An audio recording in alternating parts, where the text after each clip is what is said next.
साथियों, भारत आज सबसे तेजी से विकसित होने वाली इकोनॉमी है। हमारा मकसद हाई जीडीपी ग्रोथ के साथ साथ इसका लाभ गरीब से गरीब तक पहुंचाने का भी है। दुनिया के लिए भी ये जरूरी है कि ग्रोथ को ह्यूमन सेंट्रिक नजरिए से देखें। भारत का ये लक्ष्य रहा है कि देश में हो या फिर ग्लोबली, हमारे हर काम में ह्यूमन सेंट्रिक भाव ही प्रबल हो। ये हमने तब भी देखा जब पूरी मानवता पर कोविड का इतना बड़ा संकट आया।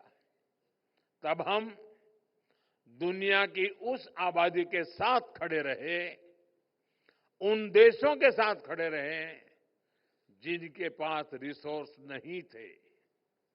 इनमें से अनेक देश ग्लोबल साउथ के थे, जिनके साथ भारत ने दवाएं और वैक्सीन शेयर की।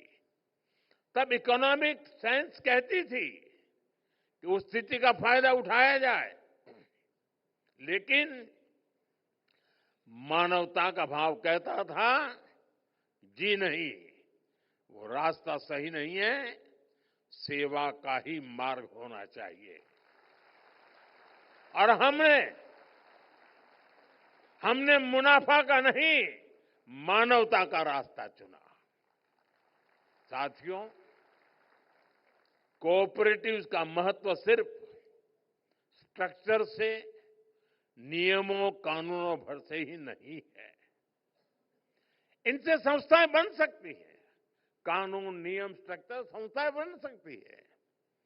उनका विकास और विस्तार भी शायद हो सकता है, लेकिन कोऑपरेटिव की स्पिरिट ये सबसे महत्वपूर्ण है।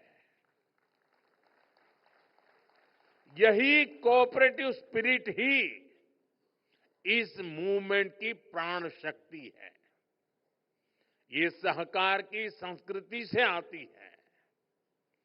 महात्मा गांधी कहते थे कि कोऑपरेटिव्स की सफलता उनकी संख्या से नहीं, उनके सदस्यों के नैतिक विकास से होती है।